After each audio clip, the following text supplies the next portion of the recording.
नमस्कार, मैं doctor OP Sharma, department of botany, government college Bundi से आज बीएससी सेकंड ईयर वनस्पति शास्त्र का जो पेपर सेकंड है उसके सिलेबस पर हम चर्चा करने जा रहे हैं। बीएससी सेकंड ईयर वनस्पति शास्त्र के सभी विद्यार्थियों का स्वागत है। कोटा विश्वविद्यालय का जो सिलेबस है उसमें बीएससी सेकंड ईयर में बॉटनी में जो 3 पेपर हैं उसमें पहला पेपर जिम्नोस्पर्म से संबंधित है, पेपर सेकंड एंजियोस्पर्म से संबंधित है और पेपर थर्ड में एंजियोस्पर्म की मॉर्फोलॉजी, उनके एम्ब्रियोलॉजी और सीड आदि पर चर्चा की जाती है। तो जो पहला और दूसरा पेपर है जो संबंधित है diversity and systematic of seed plants, इसमें फर्स्ट पेपर में चर्चा की जाती है, फर्स्ट पेपर में जिम्नोस्पर्म से संबंधित अर्थात जिम्नोस्पर्म की जो विविधता है और वर्गीकीय है उसका अध्ययन किया जाएगा। और जो पेपर सेकंड है उसका जो नोमेनक्लेचर है वो है diversity and systematics of seed plant.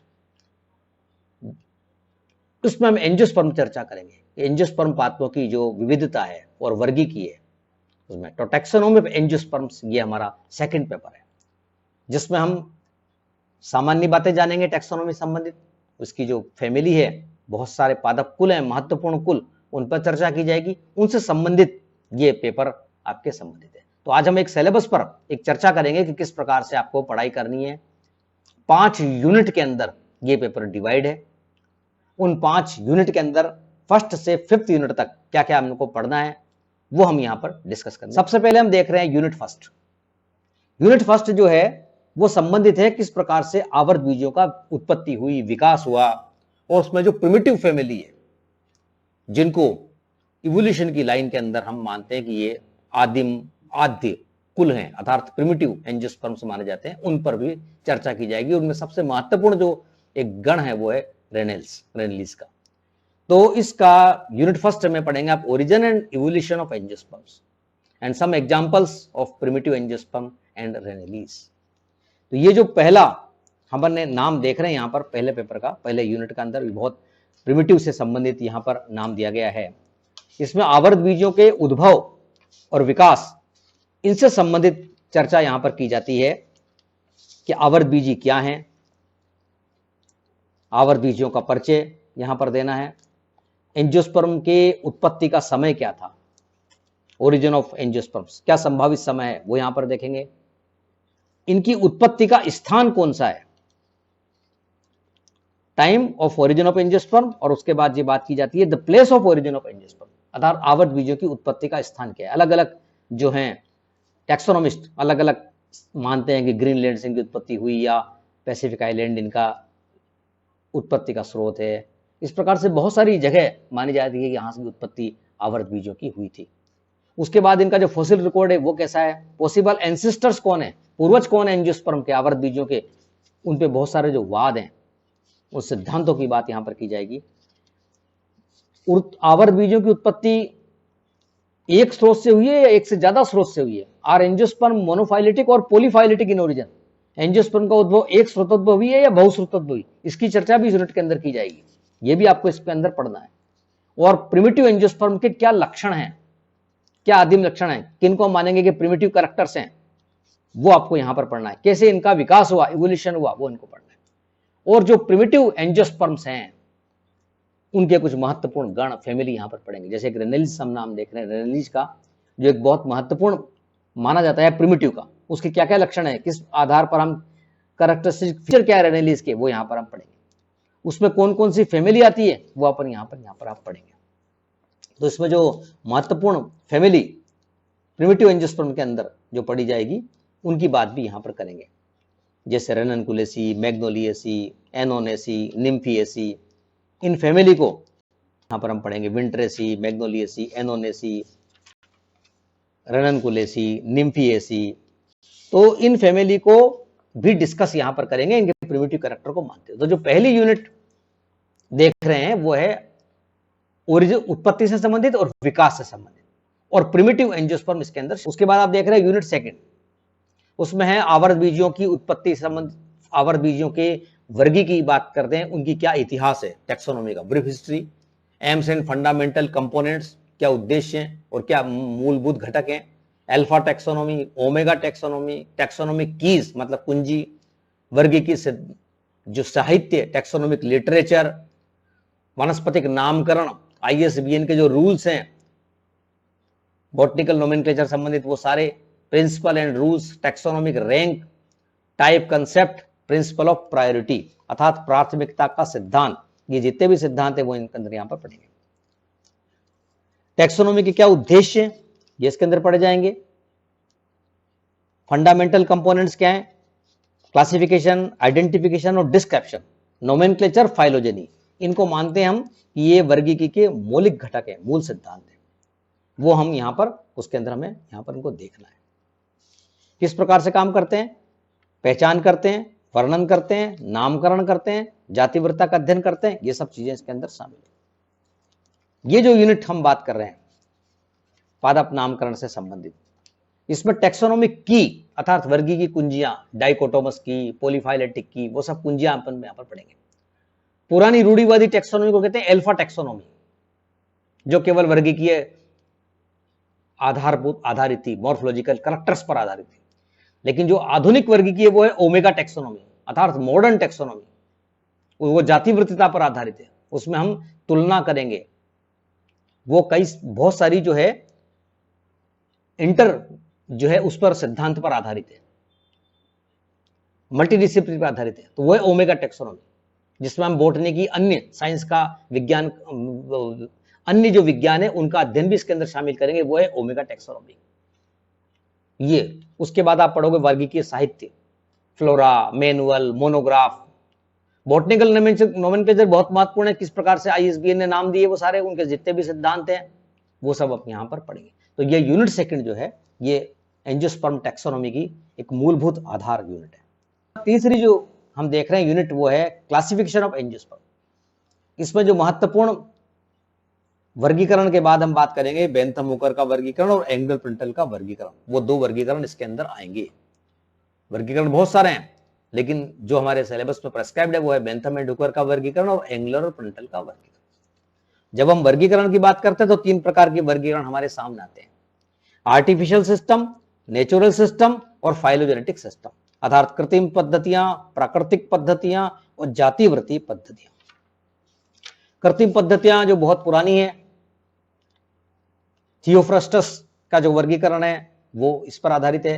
प्राकृतिक वर्गीकरण जो कुछ सुधार करते हुए आधार पर दिए गए, नेचुरल सिस्टम पर आधारित दिए गए, जिसमें बेंथम हुकर का वर्गीकरण हम शामिल करते हैं, डी कंडोले का वर्गीकरण शामिल करते हैं, और सबसे बाद का जो वर्गीकरण है वो जातिवृत्ति फाइलोजेनेटिक सिस्टम, जिसमें Engler Prantl, Hutchinson, Takhtajan, Cronquist, Dahlgren, Thorne, इन सब के वर्गीकरण जो है वो जातिवृत्ति फाइलोजेनेटिक वर्गीकरण। तो एक बेंथम हुकर का वर्गीकरण जो कि प्राकृतिक वर्गीकरण हमारे कोर्स में शामिल है, और एक जातिवृत्तीय वर्गीकरण के रूप में एंगलर और प्रिंटल का वर्गीकरण शामिल है। तो दो वर्गीकरण को पढ़ना है, दोनों में तुलना भी आपको देखनी है। इनके वर्गीकरण के क्या मेरिट है, क्या डिमेरिट है, गुण और दोष को समझाते हुए आपको पढ़ना करना है। उसके बाद जो इसमें शामिल है तीन नई branch, major contribution of cytology, phytochemistry and taxometrics to taxonomy. Taxonomy के फील्ड के अंदर कोशिका विज्ञान का क्या योगदान है, रसायन विज्ञान का क्या योगदान है, और गणितीय सिद्धांतों का क्या योगदान है, इन तीनों को शामिल करें। एक को कहा गया साइटोटैक्सोनॉमी, एक को कहा गया कीमोटैक्सोनॉमी, और एक को कहा गया टैक्सीमेट्रिक्स या न्यूमेरिकल टैक्सोनॉमी या मैथमेटिकल टैक्सोनॉमी। तो ये तीनों अपने को पढ़नी है, आपको पढ़नी है साइटोटैक्सोनॉमी, कीमोटैक्सोनॉमी और तीसरी जो है टैक्सीमेट्रिक्स। ये तीनों आपको पढ़नी है और ये महत्वपूर्ण है, नए उस पर आधारित है। इनके अलावा भी बहुत सारी ब्रांच को समावेश करके टैक्सोनॉमी को आधुनिक बनाया गया, लेकिन वो आपके कोर्स में नहीं है। आपके कोर्स में सिर्फ तीन चीजें हैं, साइटोलॉजी के साथ, फाइटोकेमिस्ट्री के साथ और गणित के साथ, टैक्सीमेट्रिक्स के साथ। तो ये यूनिट थर्ड जो आप इसके अंदर इसमें फैमिलीज का वर्णन शुरू हुआ है। फोर्थ यूनिट और फिफ्थ यूनिट ये दोनों फैमिली के डाइवर्सिटी पर वर्णन पर आधारित है, diversity of flowering plants of families. तो कुछ फैमिली आपके यूनिट फोर्थ में, बची हुई रिमेनिंग फैमिली आपके यूनिट फिफ्थ के अंदर शामिल है। कौन कौन सी फैमिली इसके अंदर शामिल है हम देखते हैं। जैसे रेननकुलेसी, रेननकुलेसी की गिनती प्रिमिटिव फैमिली में, यूनिट फर्स्ट के अंदर भी आप रेनेलिस जब गण की बात करेंगे तो वहां पर रेनकुलेसी आएगी, जिसमें रेनकुलस स्क्लेरेटस, रेनकुलस म्यूरिकेटस, डेल्फिनियम आदि प्लांट इसके अंदर आएंगे। प्रिमिटिव कैरेक्टर्स वहां परीक्षा में पूछे जाते हैं कि रेनकुलेसी के प्रिमिटिव कैरेक्टर क्या है, किस आधार पर हम इसको प्रिमिटिव फैमिली मानते हैं। एक बहुत आधारभूत फैमिली आप आगे देख रहे हैं ब्रेसिकेसी, जिसका पुराना नाम था क्रूसीफेरी, सरसों की फैमिली, मस्टर्ड फैमिली, वो ब्रेसिकेसी। पेपेवरेसी जिसको ब्लैक गोल्ड कहते हैं, जिसमें के अंदर आएगा पेपेवर सोमनीफेरम, और वाइल्ड प्लांट के रूप में आर्जीमोन मेक्सिकाना आदि आएंगे। तो Papaveraceae family, latex yielding family.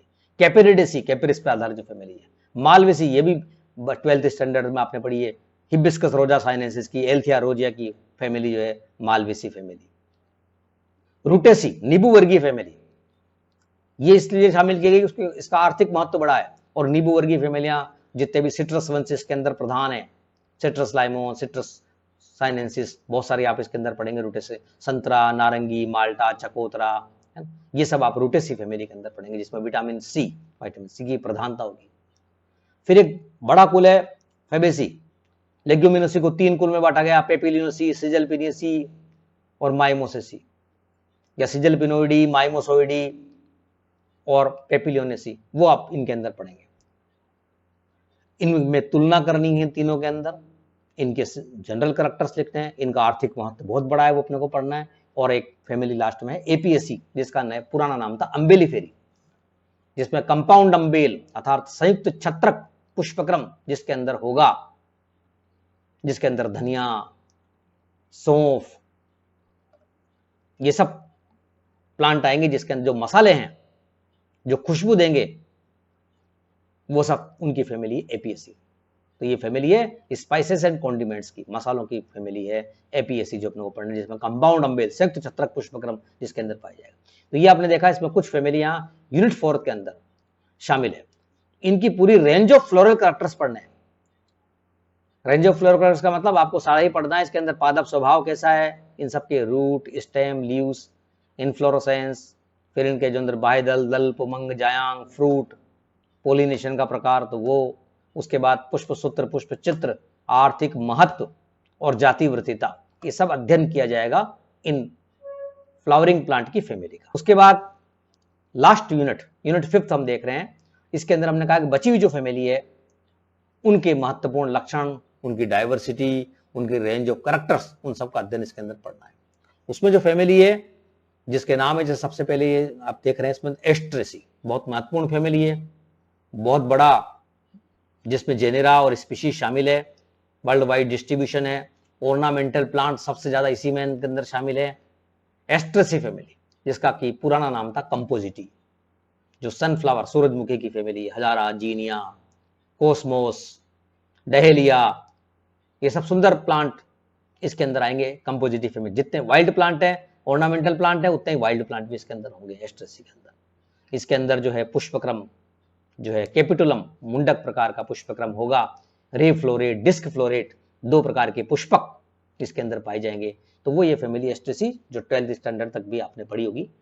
Compositae जिसका पूरा नाम था, इसको एडवांस फैमिली माना जाता है, प्रगत फैमिली। तो एक कारण पूछे जाते हैं कि इसको एडवांस फैमिली क्यों माना जाता है। कुछ ऑथर्स ने इसको बहुत एडवांस माना है और सबसे लास्ट में इसको ट्रीट किया रखा है वर्गीकरण के अंदर। तो ये एडवांस फैमिली है कंपोजिटी एस्ट्रेसी। उसके बाद जो अगली फैमिली आपको नजर आ रही है वो है एकेंथेसी। एकेंथेसी जो फैमिली है वो हाड़ौती के अंदर पर्याप्त मात्रा में इसके जेनेरा मौजूद है, स्पीशीज मौजूद है, इसलिए फैमिली यहाँ पर इसमें शामिल है। एडेटोडा वेसिका, जिसका नया नाम बाद में बदल के एडेटोडा जीलेनिका किया गया, वापस जस्टिशिया एडेटोडा है, वो इसके अंदर शामिल है। बार्लेरिया प्रोनेटिस के अंदर शामिल है। तो वो फैमिली एकेंथेसी। एपोसाइनेसी, ये भी एक बड़ी फैमिली है, लेटेक्स इंडिक फैमिली है। इसके अंदर थेवेशिया पेरुवियाना, नीरियम इंडिकम, कनेर, कैथारेंथस रोजियस आदि प्लांट इसके अंदर आएंगे एपोसाइनेसी। उसके बाद अगली आप देख रहे हैं एस्क्लिपिएडेसी, जिसमें अंदर आंकड़ा कैलोट्रोपिस प्रोसेरा मुख्य प्रधान जेनेरा स्पीशीज के अंदर शामिल है। ये भी एक जीरोफिटिक कैरेक्टर रखता है, लेटेक्स यील्डिंग फैमिली है, वो भी आपके कोर्स में है।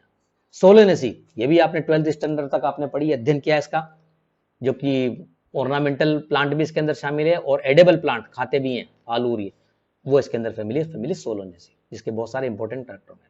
उसके बाद हम देख रहे हैं लेमिएसी, जिसका पूरा नाम था लेबिएटी, जो कि मिंट फैमिली है, जिसमें तुलसी है, जिसके अंदर पुदीना है, वो इसके अंदर आएंगे लेमेसी फैमिली के अंदर।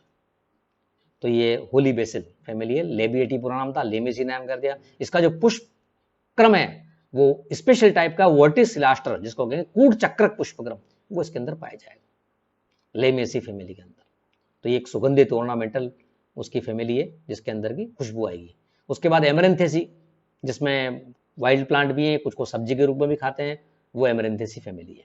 यूफोरबिएसी बहुत बड़ी फैमिली है, लेटेक्स लीग फैमिली है। यूफोरबिया प्लांट के अंदर हाइड्रो कार्बन गिल्डिंग फैमिली भी ये है। यूफोरबिया वंश इसके अंदर प्रधान है। इसके अलावा रिसिनस कम्युनिस, हेविया ब्राजीलियंसिस, बहुत से प्लांट इसके अंदर शामिल है। बहुत बड़ा जेनेरा है, बहुत बड़ा स्पीशीज है इनके अंदर पाई जाएगी यूफोरबिएसी के अंदर। और यूफोरबिया वंश के अंदर एक प्रधान जो एक इंपॉर्टेंट कैरेक्टर्स है इसका पुष्पक्रम, वो एक स्पेशल टाइप का पुष्पक्रम होगा साइथियम। साइथियम नाम प्रकार का पुष्पक्रम इसके अंदर पाया जाएगा।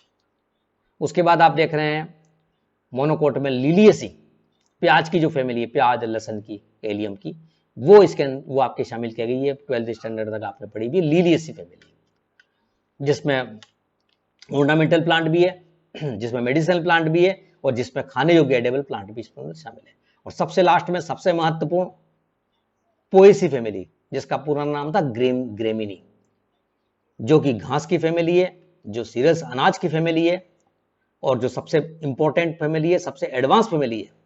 और अधिकांश ऑथर ने इसको एक एडवांस फैमिली के रूप में ट्रीट किया है, वर्गीकरण में सबसे लास्ट में रखा है। तो एडवांस फैमिली है, इसके करैक्टर पूछ जाते हैं पोएसी के, ग्रेमिनी के एडवांस करैक्टर क्या है। इसका जो फल होगा वो इंपॉर्टेंट है, कैरियोप्सिस प्रकार का। इसका जो पुष्पक्रम है स्पाइक कंपाउंड, वो स्पाइकलेट प्रकार का, वो इंपॉर्टेंट है, वो पूछा जाता है इसके अंदर किस प्रकार के कौन कौन से घटक उसके अंदर इसके पुष्पक्रम के अंदर होंगे। तो ये पोएसी फैमिली भी एडवांस फैमिली में मानी जाती है, और इसका जो आर्थिक महत्व है बहुत बड़ा है। तो एग्जाम में पूछा जाता है इसका आर्थिक महत्व, क्योंकि इसके अंदर बहुत सारे अनाज और ये सब इसके अंदर शामिल है। तो ये 5 यूनिट जो आप देख रहे हैं, ये बीएससी सेकेंड ईयर के सेकेंड पेपर में ये शामिल है। 5 यूनिट जो आपको पढ़नी है, और इन पर आधारित आपका पेपर होगा। ये सिलेबस आज के ब्रीफ डिस्क्रिप्शन की किस प्रकार से आपको पढ़ना है। अगली बार अगला चैप्टर जो हम देखेंगे उसके अंदर यूनिट से उठाते हुए पर्टिकुलर टॉपिक पर चर्चा करेंगे, उसको फिर हम वर्णन करेंगे। धन्यवाद।